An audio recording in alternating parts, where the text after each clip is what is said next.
때는 2010년 5월 23일 한 남성이 직접 부산 강서경찰서를 찾아와 실종 신고를 접수합니다.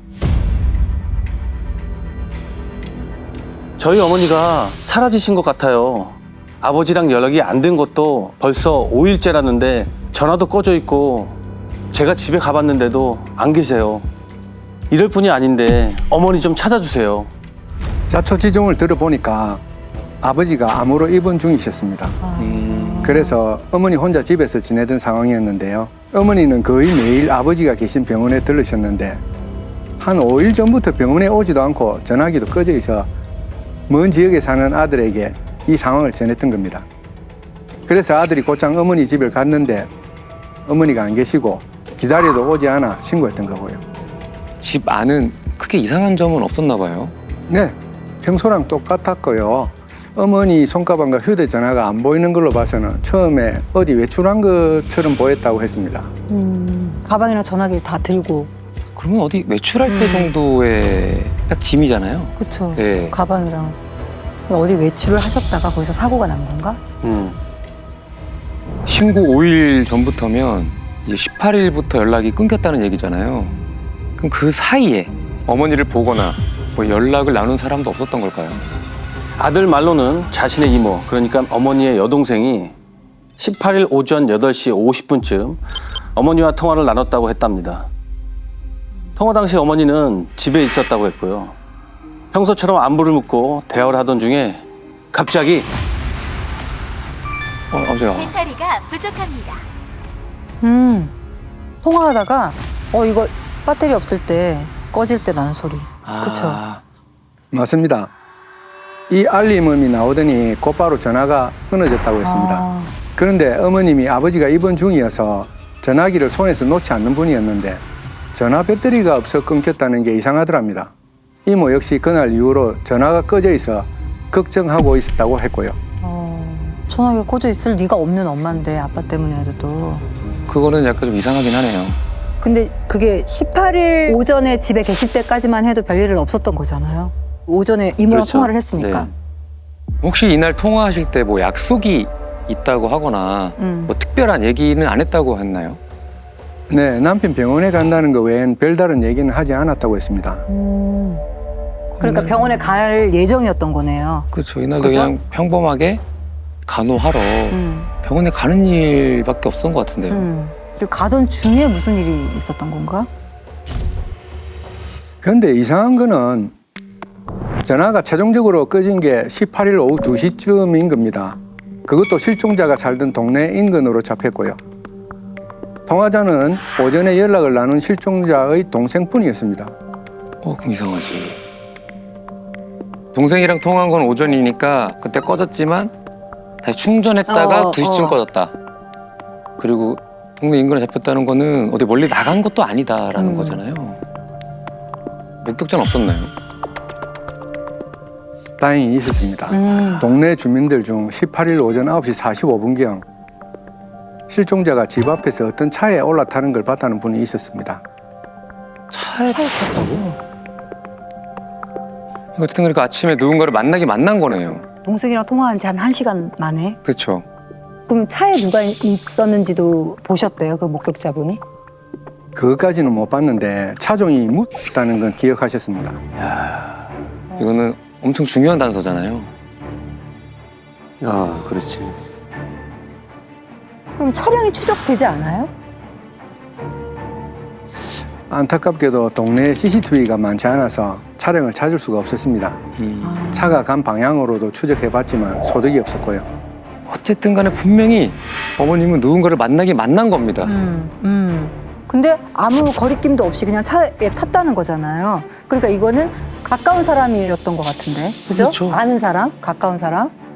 만약에 무슨 차량이 이 실종과 연관이 있는 거라면은 가까운 사람에게 무슨 일을 어머니가 당했다라고 지금 생각을 할 수 있는 건데 그럼 실종자 주변에 혹시 원한이 있거나 그럴 만한 인물이 혹시 있었나요? 저도 그 점을 염두에 두고 동네를 탐문하면서 실종자에 대해 물어봤는데요. 다들 평범한 분이라고 했습니다. 원한을 쥐고 살 만한 분도 아니라고 했고요. 그러던 중에 실종자에 대한 중요한 얘기 하나를 듣게 됩니다. 중요한 얘기. 뭔데? 거기가 재개발을 앞둔 지역이었거든요. 여기저기 플래카드가 걸려있고 동네가 좀 시끌시끌해서 확인해보니 실종자도 살던 집을 팔고 이사할 곳을 찾아보던 중이었다고 했습니다. 최근에 집을 팔았다는 이슈가 하나 있었군요. 아, 그러면 큰 돈이 생긴 거네요. 그렇죠. 네, 계약금으로 2천만 원을 받은 것으로 확인이 됐습니다. 집을 산 분 얘기로는 100만 원짜리 수표 20장을 실종자에게 직접 건넸다고 했고요. 일단 실종자든 제3자든 수표를 썼다면 누구든 행방이 잡힐 것 같아서 발행된 수표에 추적을 걸었습니다. 그렇지. 그렇지. 제3자가 쓰면 안 되는데. 그렇죠. 그렇다는 말은 어쨌든 무슨 일이 벌어졌다는 거니까요. 아, 근데 이게 수표를 쓰면 추적이 되는데 이걸 누가 쓸까요? 그러니까. 씁니다. 아, 그것도 100만 원권 수표 2장을 누군가가 썼는데요. 형사님은 수표의 사용처를 보자마자 다리의 힘이 탁 풀렸다고 합니다. 야, 수표를 썼구나. 20장 중에 2장을 어디다가 썼길래 다리에 힘이 탁 풀리셨어요? 실종자 휴대폰이 꺼진 다음 날인 5월 19일에 부산과 김해에서 수표가 각각 한 장씩 사용됐는데 두 곳 다 나이트클럽인 겁니다. 이걸 확인한 순간 뭔 일이 나긴 났구나 싶더라고요. 어머니가 나이트클럽을 가셨을 리는 없으니까. 아, 근데 이게 나이트클럽도 두 군데가 지금 나왔단 말이에요. 한 군데가 하룻밤에. 아니라. 확인해 보니까 두 곳 모두 30, 40대로 보이는 남자 2명이 수표를 쓰고 갔다고 했습니다. 100만 원권 수표가 들어오는 일도 거의 없는 데다 두 곳 다 남자들이 양주 한 병을 시키고 남은 금액 80만 원 가량을 전부 현금으로 받아가서 기억하고 있었습니다. 2인조네. 그러네요. 남자 손님 2명이. 남자 2명. 약간 이렇게 보니까 유흥을 즐기기 위한 것보다는 현금으로 이제 바꿔서 나가려고 했던 행동 같아요. 아, 근데 실종자의 수표가 왜 이 남자 2명이 손에 있는 건지가 궁금합니다. 근데 수표는 이서를 해야 되잖아요. 그 수표에 이서가 있었어요? 네, 두 장 다 한 사람의 이름으로 이서가 돼 있어서 아. 신원을 바로 파악할 수 있었는데요. 20대 후반의 남성으로 실종자와 같은 동네에 사는 사람으로 확인됐습니다. 20대. 아, 이거 불안하다. 동네 사람인데 20대 후반이요? 근데 훔친 돈이었다면 이서를 제대로 했을까 싶거든요. 이 중간에 한번 이렇게 세탁된 수표였던 거 아닐까요? 저도 긴가민가 했던 게 이서한 남자에게 차량이 있는지 확인해 봤는데 묻는커녕 아무것도 없더라고요. 그래서 나이트클럽에서 목격된 또 다른 남성에게 차량이 있을 수도 있어서 우선 이 남자부터 만나러 갔습니다. 자, 지금부터 실종자의 수표에 이서를 한 이 남자를 김 씨라고 부르겠습니다. 김 씨는 의외로 형사님들에게 아주 순순히 문을 열어줬다고 합니다. 게다가 저희가 최근 나이트클럽에 간 적이 있는지 수표를 쓴 적이 있는지 차근차근 물었더니 모두 맞다고 얘기를 했습니다. 맞아? 바로 인정을 했다는 거네요. 그럼 관련이 없는 거 아닌가? 너무 아무렇지 않게 다 얘기를 하니까 순간 수표를 어디선가 받았을 수도 있겠다 싶더라고요. 그래서 서로 가서 확인해 볼 게 있으니 같이 가겠느냐고 했는데 그것도 순순히 협조를 해주는 겁니다. 거짓말 하는 것 같지 않은데. 그쵸. 그쵸? 수표를 어디가 거쳐서 받은 사람이 순수하게 쓴 느낌이긴 해요. 맞아요. 서해에 도착한 형사님은 김 씨와 마주 앉아 본격적으로 사용한 수표에 대한 얘기를 시작했는데요. 이때부터 상황이 또 묘하게 흘러갑니다. 김 씨한테 수표 2장이 어디서 났는지부터 물었는데 살짝 머뭇거리더니 주운 돈이라고 했습니다. 뭐? 200만 원 수표를 주었다고요? 그걸 어디서 주었다고 합니까? 동네 길가에 있는 우체통 앞에 수표 2장이 떨어져 있었다고 했습니다. 아무도 보는 사람이 없길래 그냥 주었다고 했고요. 근데 그게 5월 18일이라고 하는 겁니다. 어머니 마지막 실종된 날. 실종된 날. 그런데 그날 우연하게 우체통 앞에서 그 돈을 주었다? 네, 몇 번이나 물었지만 우연히 주운 게 맞다고 했습니다. 마침 현금이 필요해서 수표를 주운 그날 새벽에 아는 형이랑 술을 한 잔 마시고 돈을 바꾼 거라고 했고요. 실종자는 전혀 모르는 사람이라고 했습니다. 진짜 우연히 그냥 죽은 걸로 지금 얘기를 하고 있는 거네요.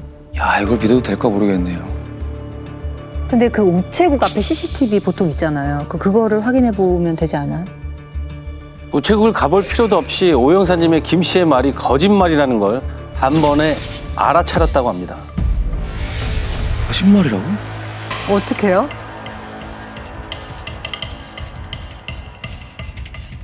월에 이상하게 부산에 비가 많이 왔었거든요. 그래서 혹시나 하고 수표를 주었다는 5월 18일 날씨를 확인해 보니까 그날도 비가 억수로 쏟아졌더라고요. 수표는 재질이 달라서 물에 닿으면 녹거나 찢어지거든요. 근데 그 수표 2장은 거의 새 것처럼 빳빳했습니다. 그래서 이놈이 뭔가를 숨기고 있구나 알아챘죠. 와, 날씨로 알아차리셨구나. 와, 딱 걸렸네. 어떻게 날씨를 또 유출로 하실 수 있어요? 그러니까 애초에 고액의 수표가 이 땅이 그렇게 그냥 고스란히 떨어져 있다는 것 자체가 말이 안 돼요. 말이 안 되지. 네. 그래서요? 다시 김 씨를 앉혀놓고 수표 200만 원이 주워가라고 한 장 네 앞에 떨어져 있었다 그자? 비도 억수로 쏟아지는 날이었는데 그걸 또 우째 봤었고? 이래 이야기를 하니까 갑자기 우물쭈물 하더라고요. 할 말이 없지 이제. 그치, 범인 입장에서는 날씨까지는 캐치를 못한 거죠. 그치. 솔직하게 얘기를 하던가요, 이제? 한참 고민하다가 입을 열었는데 이번에는 말을 바꿨습니다. 사실은 나이트클럽에 같이 갔던 형이 수표를 주면서 계산하고 잔돈을 받아오라 하길래 시키는 대로 했을 뿐이라고 하는 겁니다. 이건 또 뭐야? 그럼 그걸 처음부터 얘기해야지 왜 거짓말했대요? 갑자기 말을 바꾸면 뒤집어 씌우는 것 같은 그림이 나오거든요. 그렇죠. 근데 나이트클럽 같이 간 사람은 누구였어요? 역시 한 동네 사람이었는데 고물상을 운영하는 40대 남성이었습니다. 김 씨가 가끔 그 고물상에서 일을 했었다고 했고요. 근데 저는 어쩌면 김 씨의 이야기가 사실일 수 있겠다는 생각이 들었습니다. 시켜서 했다는 그 얘기가요? 왜요? 오랜 시간 김 씨와 얘기를 나누다 보니까 대화가 이어지긴 하는데 어딘가 일반적인 느낌은 아니더라고요. 알고 보니 경계성 지능을 가진 사람이었습니다. 그래서 같이 간 남자가 이용했을 수도 있겠다는 생각이 들었습니다. 이용 당한 거잖아요. 이게 맞다면 진짜 나쁜 사람 아닙니까? 진짜 나쁜 사람이지.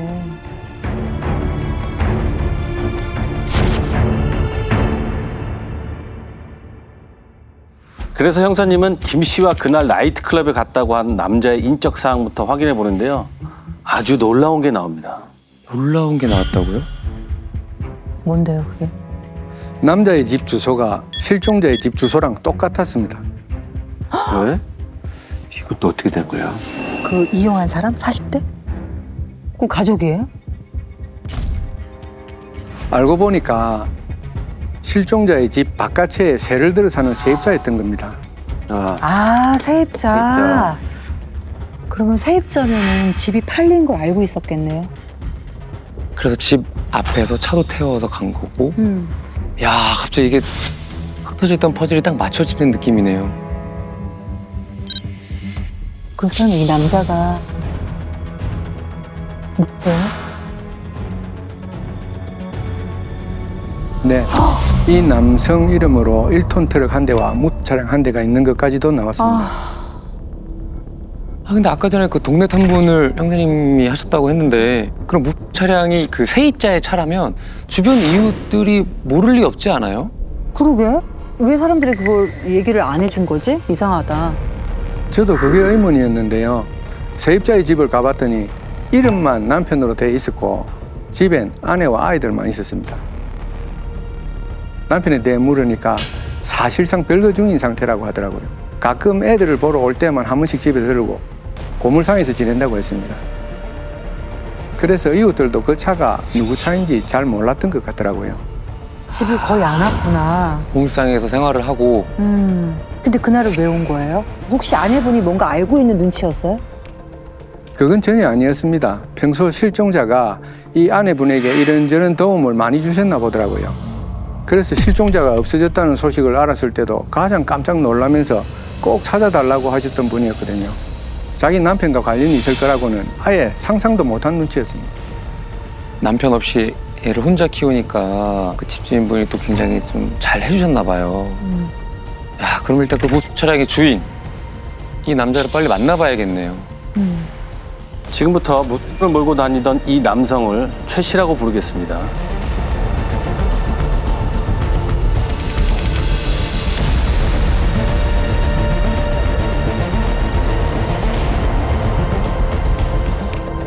오 형사님은 곧바로 최 씨가 운영하는 고물상으로 향합니다. 갔더니 최 씨가 있었습니다. 저희가 고물상에 들어가서 경찰이라고 밝혔더니 웬 형사들이 아침부터 찾아오느냐면서 대뜸 화를 내는 겁니다. 야, 대뜸 화부터 낸다? 일단 저희도 아직 확실한 증거가 없는 상황이라 잘 달래서 서로 데려왔고요. 찬찬히 나이트클럽에서 쓴 수표 얘기부터 꺼냈습니다. 그랬더니 자기는 그날 김 씨 동생이 웬 수표를 주었다면서 한잔 하러 가자고 해서 나이트클럽에 따라갔던 것 뿐이라고 했습니다. 평소 김 씨가 거짓말을 잘 하는데 괜히 궁지에 몰리니까 본인을 팔아먹은 것 같다고도 얘기했고요. 이거 누군가 한 명은 거짓말을 하고 있는 거네요. 예. 그렇게 말하라고 시켰으니까 똑같이 얘기한 것 같기도 한데 근데. 그러면 18일 날 그 실종자를 차에 태운 거는 맞다고 합니까? 그건 맞다고 했습니다. 그날 아침에 잠깐 집에 들렀다 우연히 마주쳤는데 실종자가 남편 병원에 가야 한다면서 버스 정류장까지 태워줄 수 있겠느냐고 했답니다. 그래서 정류장에서 내려줬다고 했습니다. 일단 최 씨가 실종자를 본 가장 마지막 목격자이기도 하고 그 이후 실종자 행적이 전혀 잡히지 않는 상황이라 그냥 넘길 수는 없었습니다. 그래서 최 씨의 동의를 얻어서 고물상과 차량을 압수수색하고 감식을 했습니다. 뭐가 나왔나요? 아무것도 나오지 않았습니다. 차량과 고물상 곳곳에 루미놀도 뿌려봤는데 혈흔 반응도 전혀 없었고요. 더 이상 최 씨 발을 묶어둘 명분이 없어 어쩔 수 없이 최 씨를 기가시킬 수밖에 없었습니다. 아무것도 안 나왔다. 그럼 진짜로 이 사건하고 연관이 없는 거 아니에요? 하지만 최 씨는 곧 본인이 범인이라는 사실을 스스로 증명하고 맙니다. 어떻게요? 스스로 어떻게? 귀가한 날 저녁부터 전화기를 끄고 잠적했습니다. 원래 다음날 추가 조사에 협조해 주기로 약속했었거든요. 그런데 새 나타나지도 않고 그 후로 쭉 최 씨가 전화기를 끊었습니다. 그렇게 당당하더니 그죠? 그러니까 도둑이 제발 저린다고. 갑자기 왜? 이때가 이미 실종자가 행적이 끊긴 지 열흘이 넘어가는 상황이었는데 생활 반응이 전혀 없었거든요. 분명 최 씨가 무슨 일을 벌인 것으로 추정했습니다. 분명히 뭔가 있긴 있어요. 그죠? 최 씨를 지금 빨리 찾아야 될 것 같습니다. 형사님은 도주한 최 씨의 행적을 잡기 위해 최 씨의 아내부터 만나러 갑니다. 만약 돈이 떨어지거나 필요한 게 생기면 최 씨가 왠지 아내한테 연락할 것 같았습니다. 그래서 다른 얘기 하지 않고 남편이 집주인 할머니 수표를 훔친 것 같으니 더 큰 문제가 생기지 않게 남편 연락이 오면 꼭 알려달라 부탁했죠. 며칠 뒤 야심한 시각에 오 형사님의 휴대전화가 울립니다. 새벽 1시쯤 최 씨 아내한테 전화가 왔는데요. 방금 남편 연락이 왔는데 돈이랑 입을 옷을 좀 갖고 와달라고 했다는 겁니다. 어느 공중전화 앞에서 만나기로 했다고 해서 저희도 바로 약속 장소로 튀어가서 잠복했죠. 공중전화 쪽으로 최 씨가 두리번거리며 걸어오길래 아내와 만나는 순간 잠복해 있던 형사들과 달려들어 최 씨를 잡았습니다. 일단 수표 절도 혐의로 미란다 원칙 고지했고요. 예. 예상을 못했을 것 같은데 최 씨 반응이 어땠어요? 처음엔 저항이 심했습니다. 손목에 수갑을 채우는데 내가 유서까지 다 써놨다. 지금 독극물을 마셨으니까 나는 곧 죽을 거다. 그러는 겁니다. 네? 그게 무슨 소리야 갑자기? 공무를 마신 사람이 살려고 돈을 받으러 와? 그 방금 얘기한 유서가 이 유서예요. 그 상황에서 이걸 준 거라는 거잖아요. 부산 강서 경찰서 오종환 형사가 저랑 아무 관계가 없는 일로 저를 살인범으로 몰았습니다. 너무 괴롭고 억울해서 목숨을 끊는다. 근데 이거를 형사님을 지목을 했네요. 맞나요? 네. 결박된 상태에서도 품에서 뭘 꺼내더니 읽으라고 저에게 주더라고요. 그래서 독약을 마신 거예요? 거짓말이었습니다. 그럴 줄 알았어. 혹시나 해서 병원에 후송할 준비를 갖추고 지켜봤는데 아무 일도 없었습니다. 저희 가는 중에도 김씨 이름을 덜먹이면서 그 자식이 나를 물고 늘어지는 것 같은데 자기는 절대 수표를 훔친 적이 없다고 주장했습니다. 그러니까 자기가 결백하면 도망을 왜 가? 유서를 왜 쓰고? 스스로 혓깸을 용기도 없는 사람이에요, 이 사람은. 그냥 쇼한 겁니다, 쇼. 지금 중요한 건 뭐냐면 김 씨가 경계선 치는 장애를 갖고 있잖아요. 이렇게 되면 진술을 채택되지 않을 가능성이 높아요. 그래서 이제 수사팀 입장에서는 자백과 시신 확보가 가장 지금 급선무인 상황으로 이제 전개가 되겠죠. 아, 그치. 그렇죠. 최 씨를 다시 데려온 형사님은 자백을 끌어낼 만발의 준비를 합니다. 실종자 사진이 있는 실종 전단지를 진술 녹화실 벽면 전체에 붙였습니다. 시선을 어디에도 둘 수 없도록 압박하려고요. 그리고 최 씨를 그 한가운데 앉혔습니다.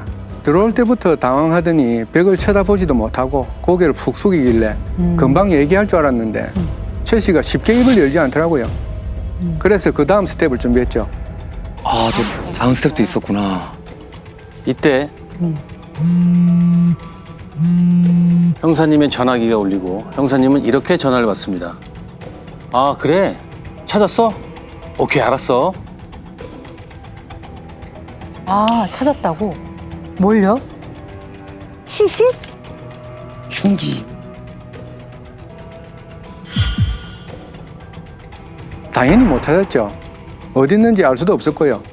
혹시 최 씨가 계속 입을 열지 않으면 시신을 찾은 척 전화를 걸어달라고 동료 형사에게 부탁을 해놓은 거였습니다.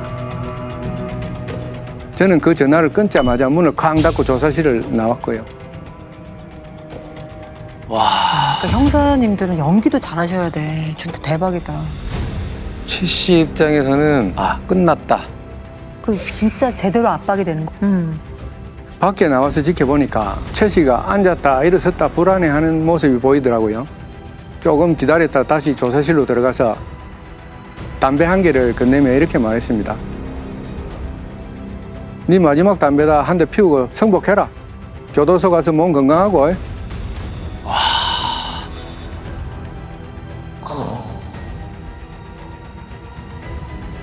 그랬더니 뭐래요? 형사님 저 원래 그런 놈 아닙니다 하면서 막 울기 시작했습니다. 결정적으로 완전히 무너졌네요. 와. 일단 다른 것보다도 실종자 시신부터 찾자고 했습니다. 근데 갑자기 최 씨가 울음을 뚝 그치더니 그거 못 찾을 건데요 이러는 겁니다. 못 찾아요? 이게 무슨 말이에요? 방송에 차마 공개할 수 없을 정도로 잔인하게 훼손을 했습니다. 당시 오 형사님도 최 씨한테 얘기를 듣고 그 충격에 한동안 말을 잇지 못했다고 합니다. 뭐 어떻게 했길래 그 정도로. 형사님인데 말을 잇지 못할 정도면 엄청났던. 얼마나 강력 사건 많이 하셨을 텐데도. 그러니까. 큰 드럼통에 시신을 넣고 5시간 정도 시신의 분리됐고요. 뼈를 강에 유기했다고 했습니다.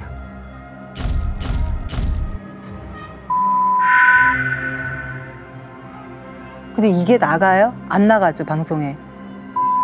인간이 할 짓이 아니다 정말. 그 워딩을 다 했어요? 이렇게. 그 사람이? 끔찍해.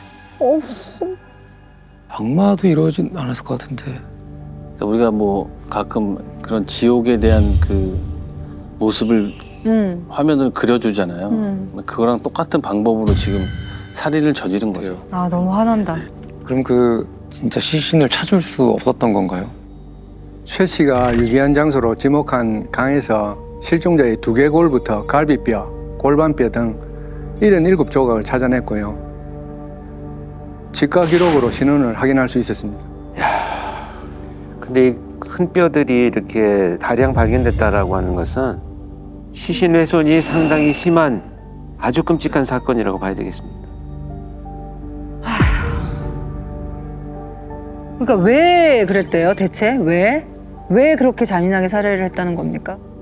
18일 우연히 집 앞에서 마주친 피해자가 병원까지 태워달라고 부탁을 했답니다. 그래서 옆자리에 태우고 출발을 하려고 하는데 피해자가 충전 중인 전화기를 깜빡하고 안 가져왔다며 집에 다녀오겠다고 하더랍니다. 그 사이 피해자의 가방이 보여 몰래 뒤져봤다가 수표 2장을 훔쳤다고 했고요. 다시 차로 돌아온 피해자가 수표가 없어진 사실을 알게 됐다고 했습니다.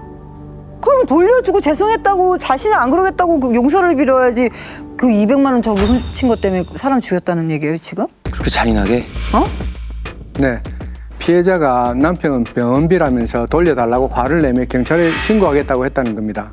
그 말에 화가 나 차문을 잠그고 고물상으로 데려가 살해했다고 했고요. 변명이라고 하는 거야? 자기 자식이랑 아내까지 이렇게 잘 돌봐주고 얘기를 들었을 거 아니에요. 그쵸, 그쵸? 좋으신 분이라고. 어. 근데 더 괘씸한 건 그 경계성 지능이 좀 낮은 분을 또 이용을 해서 그러니까 아주 나쁜 사람이네 이 사람. 이렇게 사건이 종결될 줄만 알았는데요. 얼마 후 최 씨의 또 다른 추악한 범행이 드러납니다. 또 있어? 밝혀지지 않은 게 또 뭐가 있었던 거야? 아니면 뭘 또 저지른 상태인 건가? 저희 관내에서 따로 수사 중이던 사건이 있었는데요. 가정집에 침입해 20대 여성을 가위로 위협하고 강간한 사건이었거든요. 용의자 특정을 못하고 피해자 몸에 DNA만 남아 있었는데 그게 최 씨랑 동일한 걸로 밝혀졌습니다. 나쁜 그러니까 놈이네 아주. 가방 속에 우연히 돈을 발견한 게 아니에요. 맞아. 애초에 그 어떤 의도가 있었다고 봐야 되겠어요. 그런 거 같아. 더 있을 것 같아. 어. 최 씨의 그 재판 결과 어떻게 나왔나요? 여죄로 드러난 강간 사건을 포함해 최종 무기징역을 선고받았습니다. 맞아. 사람이 제일 무섭죠. 그 한 집에 살고 있는 세입자 또 보살펴주고 좀 챙겨줬겠죠. 근데 그 집의 남편이 그렇게 잔인하게 더한 게 있을까 싶을 정도로 가장 끔찍한 것 같아요. 즐겨봐 이 채널.